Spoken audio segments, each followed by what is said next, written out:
What's poppin', my MC Doctors, man? Welcome back to the channel, man. The Spiffy Bro for 54. Coolest dude on YouTube, man. And we got another reaction video. This one right here is off the hinges right here because I kind of felt something like this could possibly happen.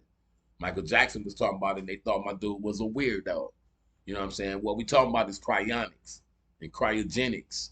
That means that you could be froze and then come back to life and you'll be better than you was the first time. You know what I mean? That's crazy. That's like some superhero type of shit, huh? You know what I mean? But it's like, what if you did have a chance at second life? Would you do it? You know what I'm saying? That's what this is about. So we got my dude over here, man. You know what I'm saying? Omar.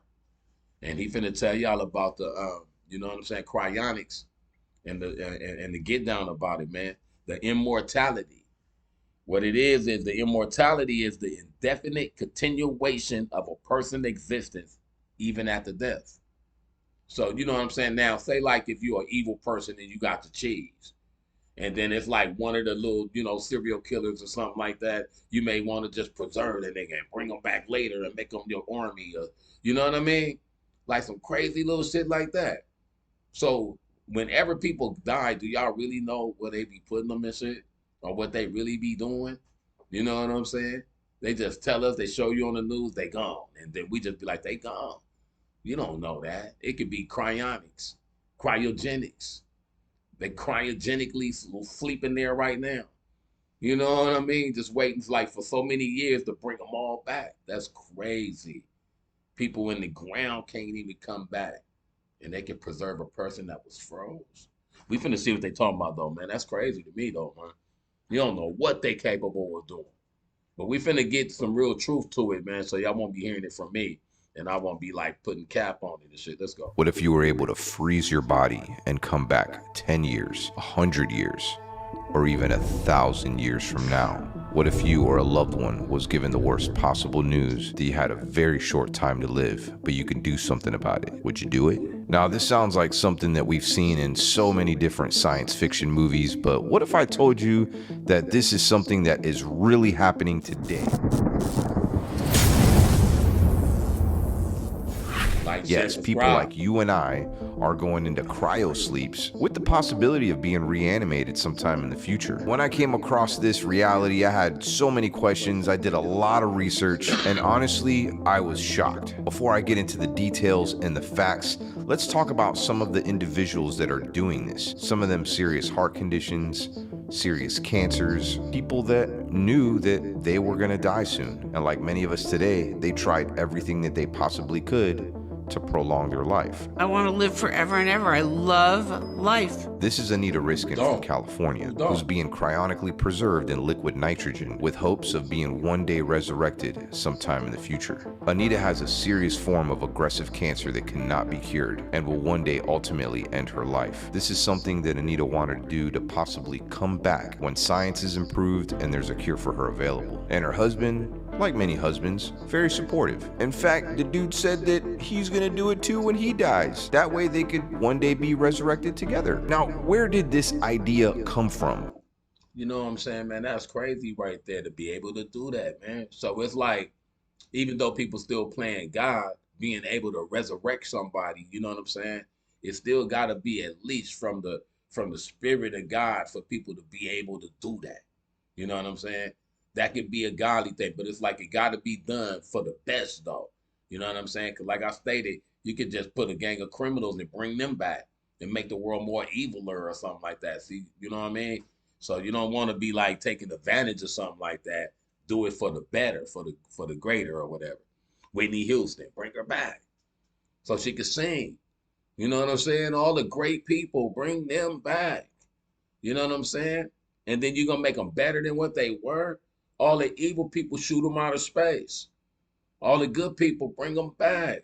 And then let's start Earth over or something. You know what I'm saying? Not Earth. You can't start Earth over. It's billions of years.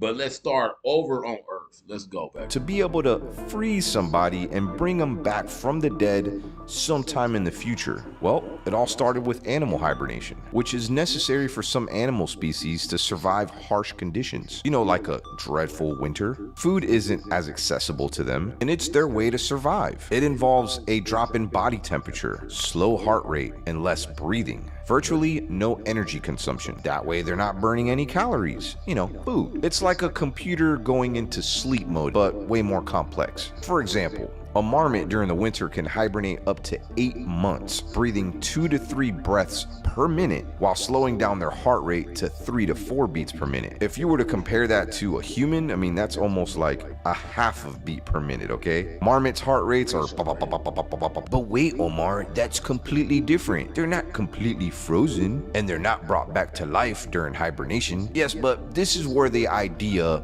of a deep freeze sleep or cryo sleep came from. Humans do not hibernate. However, there is a little bit of scientific data out there in some scenarios where some people have hibernated, but only by accident. And miraculously, it did work, but nothing like this. Now, even if it was a thing for humans to be able to hibernate, nigga, we hibernate, nigga, when we just go to sleep and get back up, nigga, and then you go to sleep. That's hibernating to us, and then we get up, eat, you know, smoke, eat, sleep, work.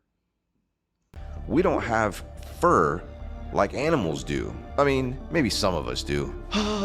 Plus, there's hypothermia. Hypothermia starts to set in when your core temperature of 98 degrees Fahrenheit, which is normal, and that's 37 degrees Celsius, drops to 95 degrees Fahrenheit, 35 degrees Celsius. And that's really not that much, right? And this can happen in cool temperatures, not freezing, which is scary but unusual. Sub-zero temperatures, on the other hand, different story. Once your core reaches 82 degrees Fahrenheit or 28 degrees Celsius, you're losing consciousness, and anything lower than that, you're done. Once your core temperature reaches below a certain level, enzymes in your brain start becoming weak, causing imbalance, and later on hallucinations from the deprivation of oxygen because the heart not being able to pump enough blood efficiently, while slowing down and eventually stopping completely.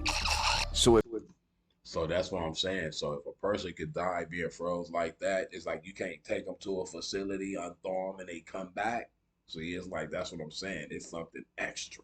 We got to hear it. Let's go. If you're freezing a living creature or a human and trying to bring them back after thawing them out, perhaps the chances of them surviving, not too good. So you're saying there's a chance? Well, I don't know, but I'm pretty curious about it, aren't you? And I immediately turned to Google to ask this question. Has anyone been brought back to life after being frozen? During this curious moment, before I hit enter on my keyboard, and this was just for a split second, I thought to myself, I'm probably in for a letdown. But that didn't happen. No, this is terrifying. Supposedly, there's tons of scenarios that I found of people that had some near-death experiences after being frozen, like a lot. But here's the thing, most of these people were technically still alive somehow, so I wanted to dig a little bit deeper. Was there a scenario where someone completely was frozen? No breathing. I'm finna ask the question, y'all. I'm finna ask it. Have somebody ever came back from being frozen?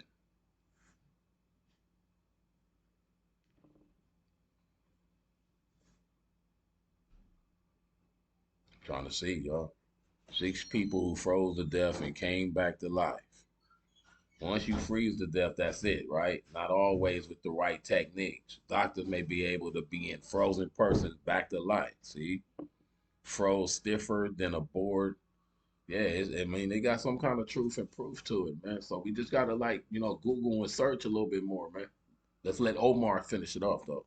And they were brought back to life? Yes. And this was fascinating. Justin Smith of Pennsylvania, and he was a young guy, about 26 years old or so, was out drinking, partying with a couple friends, and after his party, he decided to go for a walk. And it was pretty cold that night. Actually, it was frigid cold. -4 degrees Fahrenheit, which is -20 degrees Celsius. I mean, like, nobody's surviving out there. What?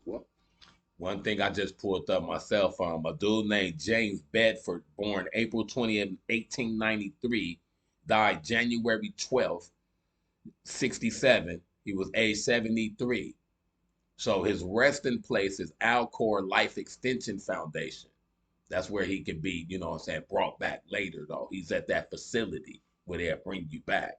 You know what I'm saying? James Bedford. You know, he's resting place at Alcor Life Extension Foundation.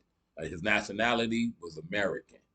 You know what I'm saying? So that was one of them. Let's go. Oh, he went missing throughout the night, and there was definitely a search for him. He was found the following day completely covered in a snowbank, unconscious, no pulse, no breathing. Body is frozen solid. Paramedics come out and actually put the sheet over his body at the scene. A death investigation underway. Yeah, he was pronounced dead. When they bring him to the emergency room, I mean, it's a good thing that they ran into this doctor named Gerald Coleman. Dr. Coleman tried reviving Justin's lifeless body, and he was just getting nowhere. All signs lead us to believe that he's been dead for a considerable amount of time. His thought was very simple. You have to be warm in order to be dead. And that kept him from giving up on Justin. Using an ECMO machine that warms, pumps blood, and provides oxygen, his heart miraculously started to beat. And this is after hours of him just arriving at the emergency room. Justin did need to go through some therapy. I heard that he ended up losing his pinkies from frostbite, but he made a full recovery. They said he was dead and frozen for over 12 hours. I mean, dude was a human corpsicle. Doesn't make any sense at all. You see, when the body is frozen, ice crystals are formed, which can pretty much destroy everything. Just think of it this way. Your blood in your veins turn to ice, and when they finally melt, you're gonna have these little crystallized particles. How on earth did Justin survive that? And this has been the impossible task about freezing bodies and bringing them back to life. Oh, see, they explaining it, though. They explaining that. I can't imagine that. Oh, my God. Woo. Life. But what if there was another way that you can completely avoid these ice crystals from forming?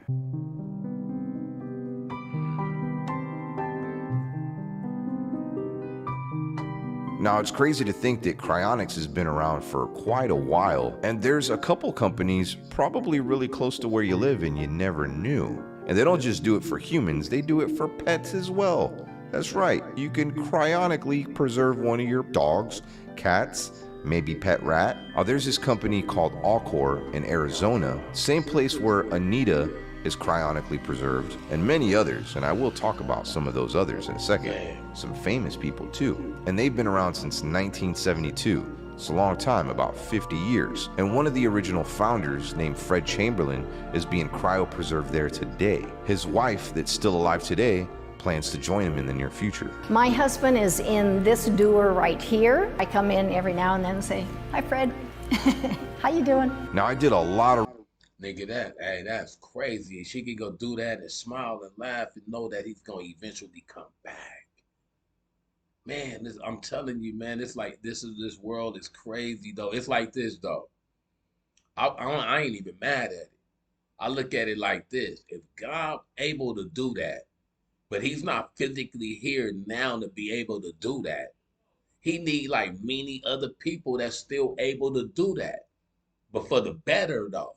You know what I'm saying? And what's so crazy, though, like the devil will know the same thing that God knows, so he can do his little way, too.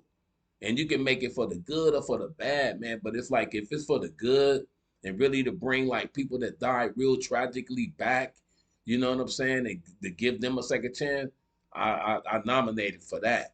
You know what I'm saying? Or somebody that died too young. I mean, you know what I'm saying? Or somebody that was super powerful that died and we need them, their leadership still. I see it for that. Not for the evil and shit like that. But that's a great thing, man. I'd love to come back 40 years from now, nigga, if I'm gone. And then start over again and be better. Let's go. Please, it's still going to be the spiffy bro for 54.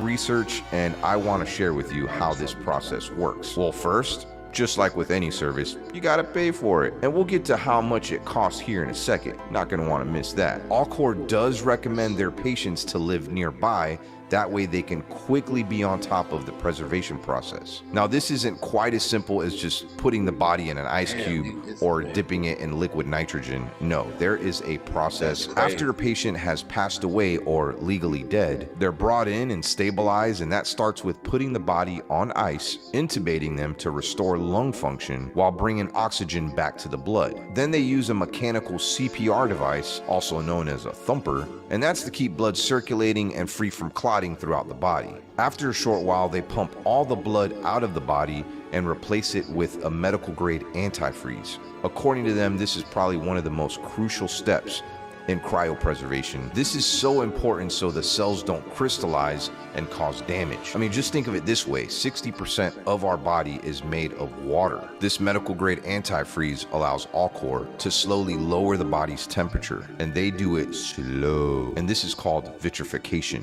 which is another very crucial step to cryopreservation. Now, no one tells the definition of vitrification better than Ask the Mortician, so let's see what she has to say about it. Vitrification is how cryonicists avoid the formation of ice crystals in the human body. If ice crystals form in the body, cell membranes are damaged, destroying vital tissues like those in the brain. Instead of creating a crystalline state, like with ice, vitrification transforms the body into a solid, glass-like state. Alcor uses a vitrification solution called M22, while the Cryonics Institute uses an in-house solution. Both are basically medical-grade antifreeze for people. And in an almost entirely glassy state, That's crazy, my G's. Y'all feel me? It's gonna be so much.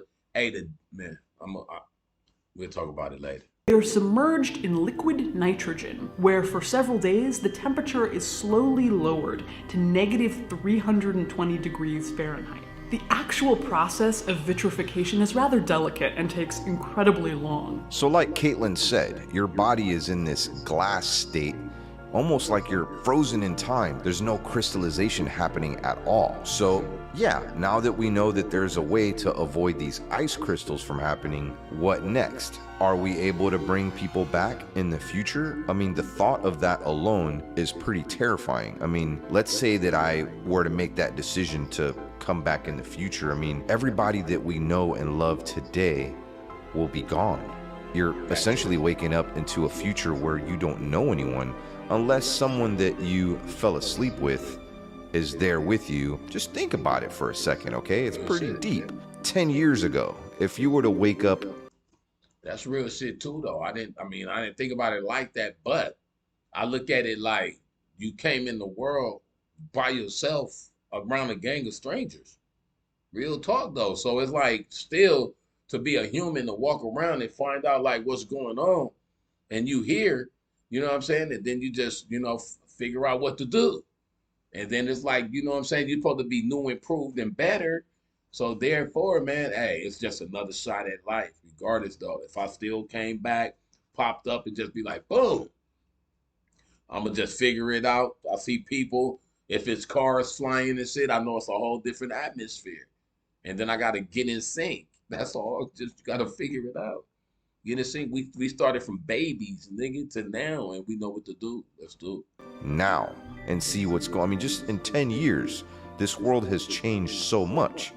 Imagine that being 100 years. It hurts my brain. I think if people from the 1800s woke up today, they would be like, kill me now. I want to go back. That's just my theory on things, but it could be pretty cool too in the future. Flying cars like Back to the Future. Maybe at that point we'll have some new alien friends here with us. So a lot of us baseball nerds know who Ted Williams is. Here's the pitch to Williams. Line drive, base hit. Ted Williams had hit in his first at bat. He was one of the greatest to ever play the sport. When he died in 2002, it broke many sports fans' hearts. It was supposed to be private, but the word did get out that Ted Williams was being cryopreserved, and he's one of the famous names sitting at Alcor today. Now, we do have to get this straight.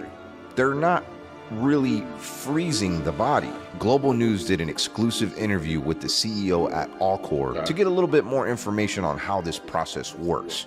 Let's watch together. The first stage of the procedure, we have to wait until the patient's been declared legally dead. We then move the patient from the bed into this ice bath. and we're going to cover them in ice and add some water. Obviously we don't have that here, but we're going to use this device called the squid to circulate icy water around the patient. That accelerates the cooling, external cooling. At the same time, we're going to apply a mechanical CPR device. It's much more efficient and less tiring than manual CPR, and a respirator. First of all, we have to circulate blood around the patient, otherwise the heat won't get moved around, and we want to get heat out of the brain especially, so we have to circulate that around. And also we're going to give a series of medications to protect the cells against damage. So we're going to stop the patient from returning to consciousness, number one. We're going to stop the blood from clotting. I did hear about this too. He's talking about giving the body medications just in case they were to waken up from their death sleep. And one of those medications is propofol, anesthesia. I mean, because like who would want to wake up from their death? Much as you do when you're donating organs. The one in the middle is by far our youngest patient. Wait, hold on. The word propofol.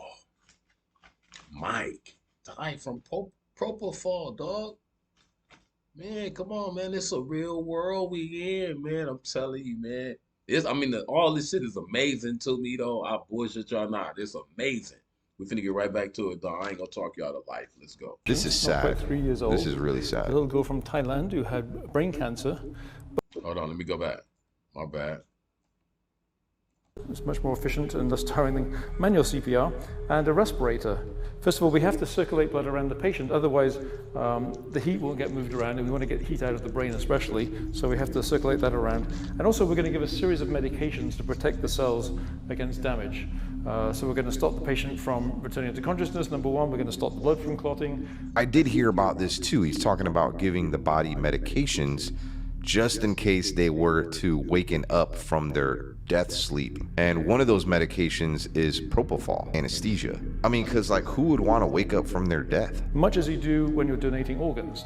The one in the middle is by far our youngest patient. This is sad. About 3 years old. This is really sad. A little girl from Thailand who had brain cancer. Both her parents were doctors, and she had multiple brain surgeries, and nothing worked, unfortunately. So they contacted us. Because they were actually medical professionals, they actually set up an operating room in Thailand, and we could send a team out there and do the procedure we'd normally do locally. When people talk about cryonics, they often say, well, you guys freeze people.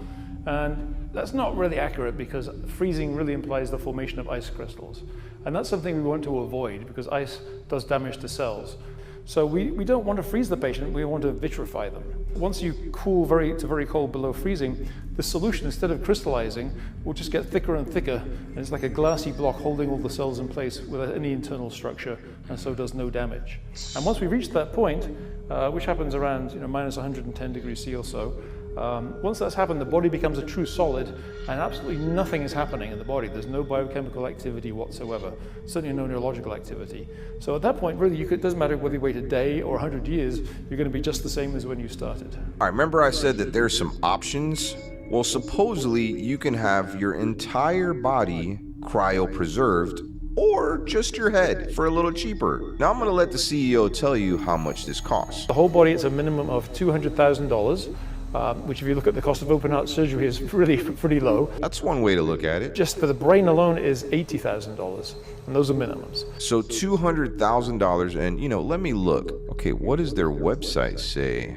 Now there are some members and patients, and there is a difference, I'll explain that in a second, that choose to have their identity private. And for good reason. This is kind of a sacrilegious type thing that we're talking about. Very unique, controversial situation here. Whoever keeping theirs a secret, it's like they gonna be like probably the ones like when we pretty much all gone. That's why people be having lookalikes, dog. On the real, dog. Doppelgangers or whatever. You know what I'm saying? On the real, because I think because of a lot of that. You know what I'm saying? On the real. Let's go. $17 to $100 a month if you're a member, and supposedly there is a very popular member out there, Paris Hilton. I don't know if that is a rumor, but supposedly, according to some of the research I've done, she wants to be cryopreserved one day, and she is a member that is signed up for this. Alcor does have a frequently asked questions. Here we go. Here's the costs. Most people pay for their cryopreservation through life insurance. Wait a minute, life insurance? Which is what makes cryonics affordable for the average person. $200,000 for whole body cryopreservation, or $80,000 for neurocryopreservation. So all the rich people that's like dying real fast know about that, could possibly be like, hey, go on and just, put that shit on out there that I'm gone. You know what I'm saying? And they already done paid their little cryo thing, man. Come on, man. It's like a lot of people just like going fast. People probably like want to go like that to come back later. But then again, that's scary because where you're being held at, somebody could just destroy that building and then it's just still a wrap. You know what I'm saying? Real shit though. Did nobody think about that shit? Like wherever it's going down at, you destroy that, nigga, and then it's like that plan gone. But I'm just saying, man, that's a beautiful thing, man. On the real, your animals and shit, man. You could do your favorite animal and then they could bring them back. Come on, man. That's the coolest shit in the world, man. God ain't here physically to do them shits. So if we got people on earth that can do them shits, let them do them shits. Now that's not just, them decapitating you and sticking your head in a glass like we would think. They're actually taking your brain out. But I guess it's cheaper and more eco-friendly. So this is my question right here, okay? When will patients be revived? When are they coming back? Let's click on that. That depends on when they're cryopreserved. The specific details on how well they were cryopreserved and how rapidly future medical technologies, particularly molecular nanotechnology, are developed. Eventually, a time will come when human suspended animation will be perfected. It will be possible to routinely turn people off and on for medical time travel, space travel, and other purposes. What? As progress continues, it will then become possible to recover people who had been preserved at earlier times when methods were less perfect, so greater degrees of injury resulted. Some think it will take centuries before patients can be revived, while others think the accelerating pace of technological change might so rapidly transform our world that decades would suffice. Alcor is planning for however long it might take. In other words, we don't have this technology today to revive someone that has been cryopreserved. Our best estimates are that within 50 to 100 years, we will have the medical technologies needed to restore our patients to health and function. Power outage, what if something like that happens and you got like hundreds of bodies that are being cryopreserved? Like, what if that happens? What if a earthquake happens if you're on the West Coast? And this is a natural disaster map that we're looking at right here. And for those of you out there that are looking for... I just said that though, bro. I just said that. So it's like there's a chance you still might not, be here or whatever, man. But hey, man, I look at it like this, dog. And I'm gonna say this real quick to all my subscribers, all my folks, man. And it's just being straight up, cause you a human, you here. I ain't got the cheese to pay for that. I ain't trying to go real quick either. You know what I'm saying? So whatever happens. And it's like, I'm glad I just got a chance to live on a rock that's outer space with other little planets around them. And I really got to be here, part of just Earth history. That part right there. If they preserve YouTube and everybody ever was on it, every platform, well, man, glad I'm part of that. You know what I mean? Because I wasn't here before. And then it's gonna be that time you not here, man. Come on. The perfect place that doesn't have any natural disasters or has very minimal ones. Cool shit. Scottsdale, Arizona is your place.